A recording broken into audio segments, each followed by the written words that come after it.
मैं Santosh Kumar Mishra, assistant professor, प्राचीन इतिहास विभाग, Saket girls PG college, Dahila Mau, Pratapgarh.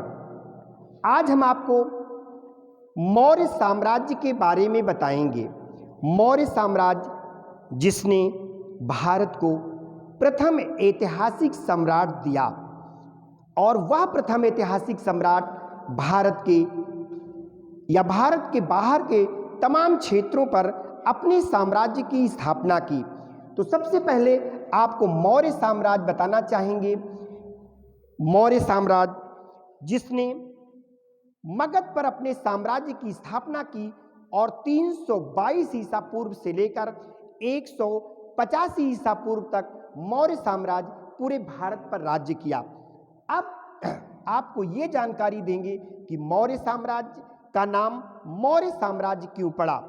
क्योंकि मौर्य लोग जहां रहते थे वहां पे बहुत सारे मोर थे और मोरों की आवाज गुंजायमान रहती थी, जिसके कारण उनको मौर्य कहा गया।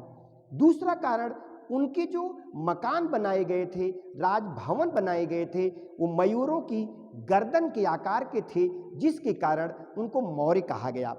अब ब्राह्मण साहित्य में मौर्यों को ब्रिसल यानी कि हीन जाति का कहा गया है, और उसके विपरीत बौद्ध ग्रंथों में मौर्यों को क्षत्रिय कहा गया है। जैसे कि चंद्रगुप्त मौर्य के अभिलेख में चंद्रगुप्त को एक चक्रवर्ती सम्राट के रूप में दर्शाया गया है, और उसका बेटा बिंदुसार एक स्त्री से कहता है कि तुम नापिनी अहम राजा क्षत्रियो मूर्धाभिषिक्त कथा मया सार्थ समागमो भविष्यन्ति, अर्थात तुम नाइन हो और मैं मूर्धाभिषिक्त क्षत्रिय हूं, अर्थात तुम्हारा और मेरा समागम नहीं हो सकता, तुम्हारा मेरा मिलन नहीं हो सकता।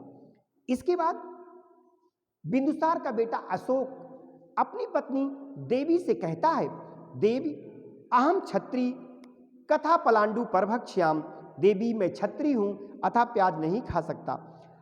अर्थात बौद्ध ग्रंथ, जैन ग्रंथ उसको क्षत्रिय बताता है, और अभी तक उपलब्ध साक्ष्यों से यह पता चलता है कि वह क्षत्रिय थे। अब ये जो चंद्रगुप्त मौर्य के पिता हैं, मौर्य गणराज्य के प्रधान थे और इनकी हत्या कर दी गई। इनकी स्थिति बहुत निम्न हो गई।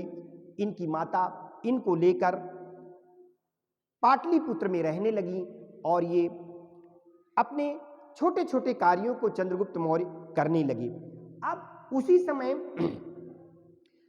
नंदवंश का शासक था भारतवर्ष में, घनानंद का शासन था, जो अत्यंत ही क्रूर शासक कहा जा सकता है। सर्व क्षत्रांतक है, समस्त क्षत्रियों का विनाश करने वाला है और ब्राह्मणों का अपमान करने वाला है। और उसने चाणक्य का अपमान किया, और चाणक्य का अपमान करने के बाद चाणक्य जब अपमानित होकर जा रहा था, उसी समय चाणक्य को चंद्रगुप्त मौर्य मिला, और चंद्रगुप्त मौर्य को वह ले गया अपने साथ, तक्षशिला ले गया। तक्षशिला उस समय का बहुत बड़ा, सबसे बड़ा विश्वविद्यालय था। तक्षशिला में चंद्रगुप्त मौर्य की शिक्षा दीक्षा दिलाई, उसे एक योग्य बनाया। शिक्षा के मामले में, प्रशासनिक मामले में वह योग्य बना, और योग्य बनने के बाद चाणक्य और चंद्रगुप्त मौर्य ने दोनों मिलकर अपनी एक सेना तैयार की, और सेना तैयार करने के बाद उन्होंने सबसे पहले मगध पर आक्रमण किया।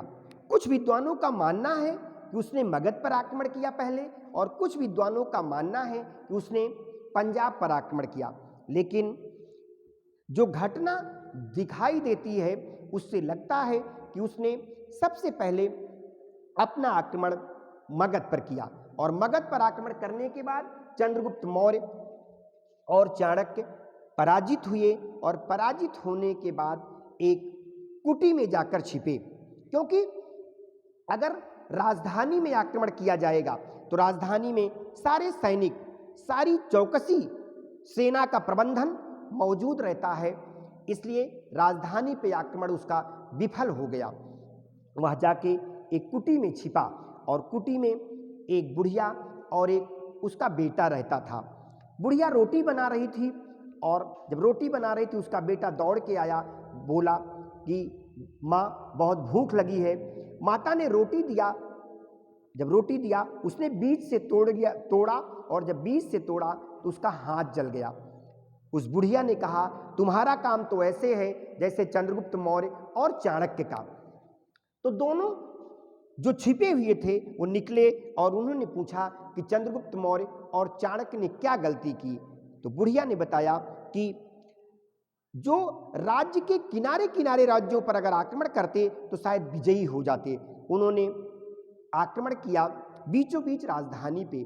चंद्रगुप्त मौर्य और चाणक्य ने फिर दोबारा सेना तैयार की और सेना तैयार करने के बाद उन्होंने इसके बाद पंजाब पर आक्रमण किया। कहां आक्रमण किया बच्चों? पंजाब पर। जब पंजाब पर आक्रमण किया और पंजाब पर आक्रमण करने के बाद दोनों की सेनाएं जो थी वो विजयी हुई और विजयी होने के बाद पंजाब से उसको बहुत सा धन संपत्ति मिली। पंजाब से उनको बहुत से सैनिक मिले, जिन सैनिकों की सहायता से उन्होंने घनानंद पर आक्रमण किया। जब घनानंद पर आक्रमण किया तो उसने नंद राजा घनानंद को पराजित कर दिया और पराजित करने के बाद 322 ईसा पूर्व में चंद्रगुप्त मौर्य गद्दी पर बैठा। जब वह गद्दी पर बैठा, गद्दी पर बैठने के बाद चाणक्य उसका प्रधानमंत्री बना। जब चाणक्य उसका प्रधानमंत्री बना, उन्होंने नीतियों के द्वारा, चाणक्य ने अपनी नीतियों के द्वारा, अपने अच्छे सुझावों के द्वारा जो मौर्य साम्राज्य था, मौर्य साम्राज्य को आगे बढ़ाना प्रारंभ किया। जब आगे बढ़ाना प्रारंभ किया तो सिकंदर, जिसने 326 ईसा पूर्व में भारत पर आक्रमण किया था, उसका सेनापति सेल्यूकस निकेटर ने मिस्र को जीता, बेबीलोनिया को जीता, असीरिया को जीता, भारत के बाहर के तमाम प्रदेशों को जीता और भारत पर आक्रमण करने की उसने योजना बनाई। लेकिन सेल्यूकस यह नहीं जानता था कि जब सिकंदर महान ने आक्रमण किया उस समय भारत अनेक छोटे छोटे टुकड़ों में बंटा हुआ था और जब सेल्यूकस ने आक्रमण किया तो जो मौर्य साम्राज्य था वह मौर्य साम्राज्य एक विशालकाय साम्राज्य के रूप में परिणित हो गया था और 305 ईसा पूर्व में सेल्यूकस ने भारत पर आक्रमण किया और जब भारत पर आक्रमण किया चंद्रगुप्त मौर्य और सेल्यूकस दोनों में भयंकर युद्ध हुआ। इस युद्ध का विवरण अनेक भारतीय साहित्य एवं यूनानी साहित्य में मिलते हैं।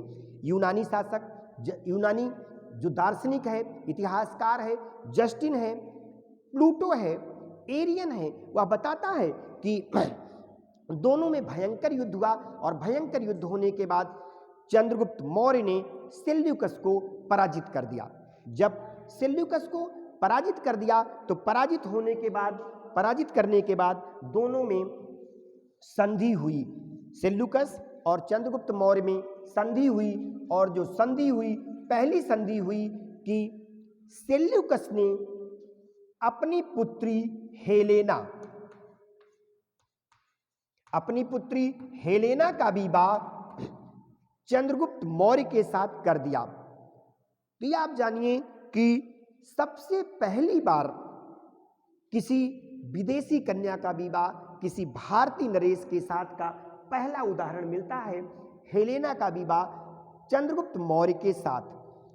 और फिर उसने दूसरा जो कार्य किया, अपना एक राजदूत मेगस्थनीज चंद्रगुप्त मौर्य के दरबार में रखा।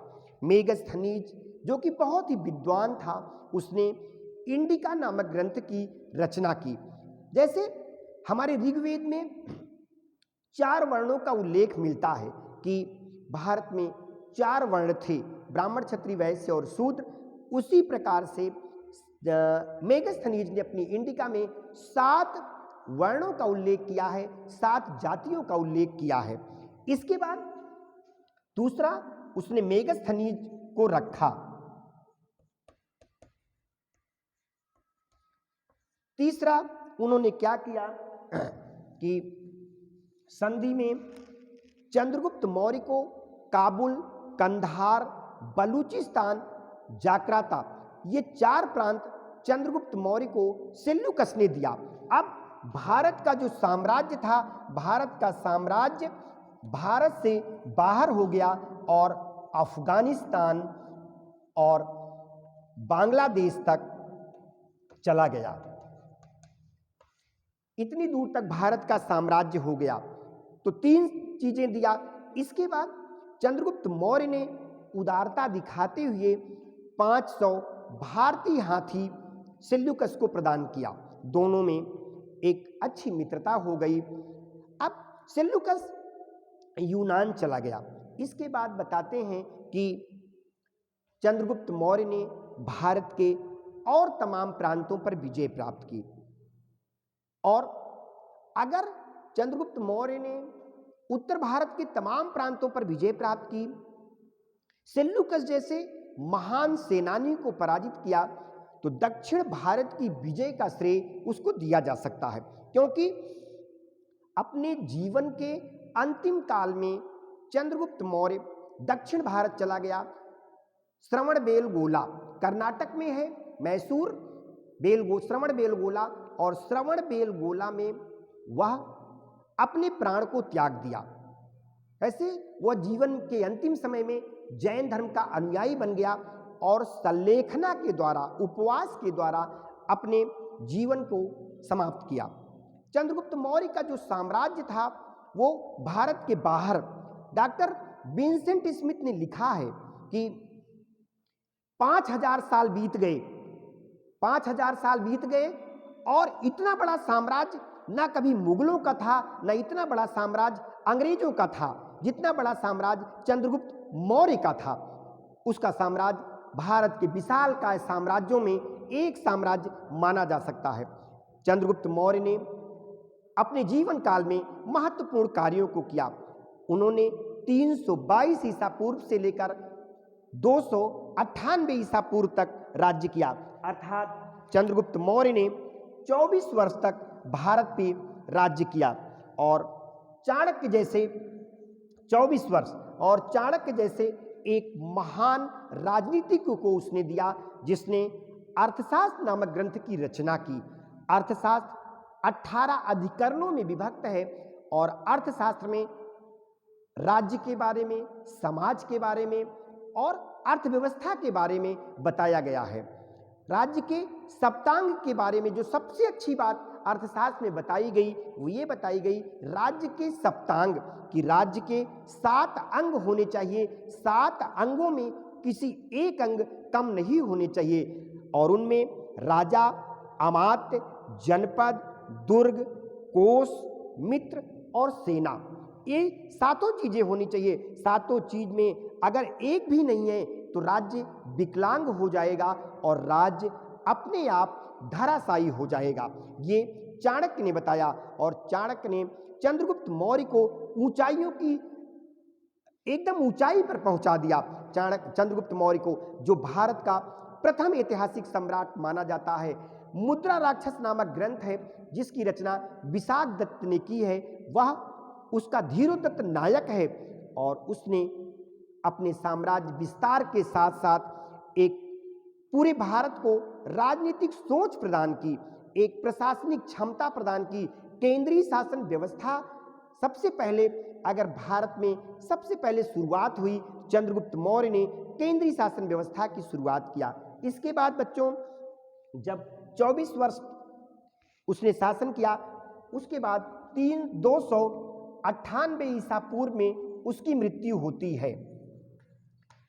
तो 298 में उसकी मृत्यु के बाद उसका पुत्र बिंदुसार गद्दी पर बैठता है और बिंदुसार को अनेक यूनानी ग्रंथों में, जैसे कि चंद्रगुप्त मौर्य को विदेशी ग्रंथों में, जैसे प्लूटार्क है, एरियन है, उसने विदेशी ग्रंथों में चंद्रगुप्त मौर्य को सेंड्रोकोटस के नाम से पुकारा है।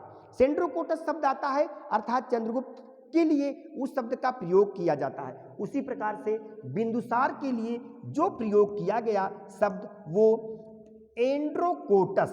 तो बिंदुसार अर्थात एंड्रोकोटस 298 ईसा पूर्व में गद्दी पर बैठा और 298 ईसा पूर्व से लेकर 273 ईसा पूर्व तक बिंदुसार ने भारत पर राज्य किया। अब जिस प्रकार से चंद्रगुप्त मौर्य का साम्राज्य था उसी प्रकार से बिंदुसार का भी साम्राज्य है, पूरा साम्राज्य बरकरार है, लेकिन उसके शासनकाल में दो महत्वपूर्ण घटनाएं देखने को मिलती हैं। दो विद्रोह होते हैं उसके शासनकाल में। पहला विद्रोह तक्षशिला में होता है जिसको दबाने के लिए बिंदुसार ने अपने पुत्र अशोक को भेजा। जब अशोक तक्षशिला गया, कहाँ गया? तक्षशिला, जो उस समय का सबसे बड़ा विश्वविद्यालय था। तक्षशिला गया तो तक्षशिला के जनता ने क्या कहा, लोगों ने क्या कहा कि ना वयम कुमारस्य विरुद्धा ना पिरागस्य बिंदुसारस्य अपितु दुष्ट मात्यम परिभवम कुर्वन्ति। अर्थात ना हम राजा के विरोधी हैं ना हम कुमार के विरोधी हैं, अर्थात अमात्य हमारा अपमान करते हैं। इसी प्रकार से दूसरा विद्रोह जो हुआ उसको दबाने के लिए बिंदुसार ने सुसीम को भेजा था। सुसीम ने उस विद्रोह को दबाया। अर्थात इससे यह जानकारी प्राप्त होती है कि बिंदुसार के शासनकाल में राज्य व्यवस्था बहुत सुचारू ढंग से नहीं चल रही थी और राज्यों में विद्रोह हुआ करते थे। इससे बच्चों आज के लिए इतना बताए। कल मैं आपको अशोक महान जो कि बिंदुसार का पुत्र है, अशोक महान जिसने महत्वपूर्ण कार्यों को किया, जिसने 273 ईसा पूर्व से लेकर 232 ईसा पूर्व तक राज्य किया। आज के लिए इतना, कल आगे बताएंगे आपको। Thank you.